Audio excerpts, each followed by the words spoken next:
ખેડૂત મિત્રો, હમણાં આગલા વિડીયોની અંદર આપણે જોઈ ગયા કે રસ્તા અંગેના પ્રશ્નો વધારે હોય છે.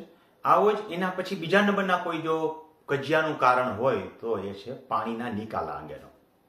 ચાહે પાણીનો નિકાલ મારામાંથી બીજામાં જતો હોય તોય ભલે, અને મારે ઉપરવાસથી પાણી મારામાં આવતું હોય તોય ભલે, બંનેની અંદર વસ્તુ તો સેમ જ છે કે કજિયો પાણીના નિકાલનો છે. કુદરતી પાણીના નિકાલને આપણે અવરોધી શકતા નથી.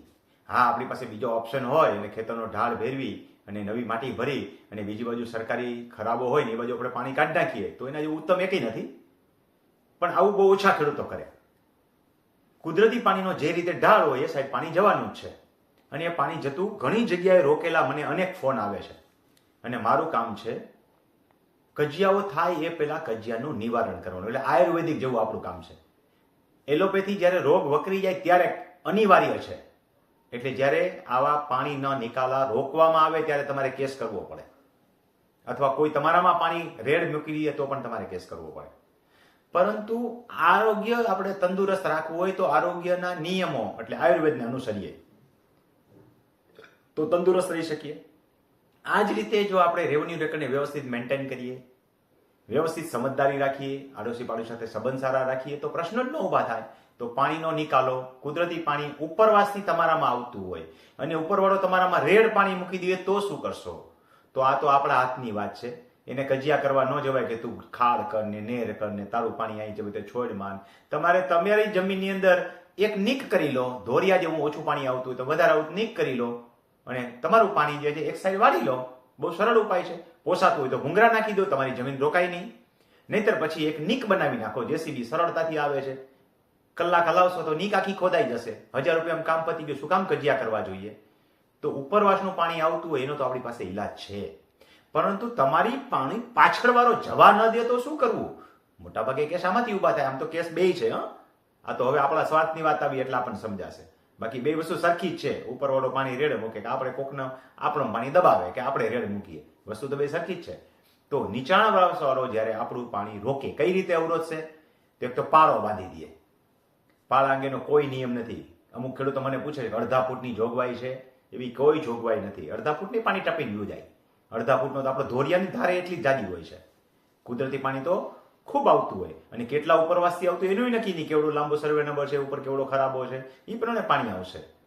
તો આગલાવાળો પાણી પાળો બાંધીને રોકે.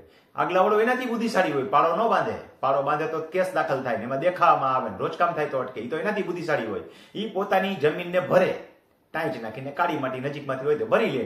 2 ફૂટ અધર ઉપાડી લીધી તો તમારે માટી ભરીને અધર ઉપાડવું પડે. આ તો કોઈ રસ્તો જ નથી. વળી અધર ઉપાડશે પાછો, એ તો કોઈ ઉકેલ જ નથી. એનો પાણીનો નિકાલો એને ઇઝમેન્ટ રાઇટ તરીકે તમારો રાખવો પડે.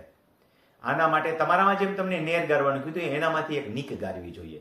પણ સામે વાળો જળ ભરત છે, નીક નથી ગારવા દેતો કે મારી જમીન રોકાય, મને પોસાતું નથી, તો તમારા ખર્ચે ભૂંગળા નાખો. એ ભૂંગળાય નથી નાખવા દેતો તો હવે છેલ્લો રસ્તો વેચો. દુર્યોધને કીધું હતું ને કે 5 ગામ તો શું, 100ની અણી જેટલી જમીન નહીં આપું. હવે એ પ્રશ્ન આવે ને ત્યારે મામલતદાર સાહેબની કોર્ટમાં જાઓ. ત્યાં સુધી કોર્ટ કેસ ન કરો. ઘર મળે જેટલા ઉકેલ થાય એટલા કરો. પાણીના નિકાલની વ્યવસ્થા મેં તમને વ્યવસ્થિત સમજાવી. આવી જ રીતે ખેતીની જમીન ખરીદવા જાઓ ત્યારે પણ રસ્તો જોજો. આગલા ઓડિયોમાં મેં બતાવ્યો એમ કે રસ્તો છે 7 નંબરમાં નોંધાયેલો છે, નહીં તો એની સહમતિ લ્યો. એવી રીતે પાણીને પણ નજરમાં જુઓ. પછી આપણે દોષ વકીલને આપીએ કે વકીલે કાંઈ કીધું નહીં. વકીલ તો ભાઈ સ્ટેમ્પ પેપર ઉપર તમારો દસ્તાવેજ લખી દે છે. એને સ્થળ ઉપર થોડું જોયેલું છે. સ્થળ ઉપર તો તમે જાઓ છો જોવા, હુંથી દેવા તમે જાઓ છો.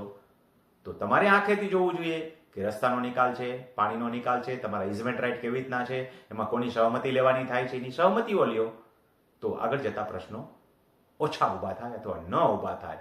રમણીકભાઈ કોટડિયા અવનવી માહિતી આ તમને એટલા માટે આપે છે કે ખેડૂતના પ્રશ્નો ઓછા ઊભા થાય, અને પ્રશ્નો ઊભા થાય તો સમજદારીપૂર્વક એના ઉકેલ આવે. એટલે ખેડૂતો જે મને પ્રશ્ન પૂછે છે બીજાની જાણકારી માટે, હું રમણીકભાઈ કોટડિયા ખેડૂત માર્ગદર્શન કેન્દ્ર મૂકું છું.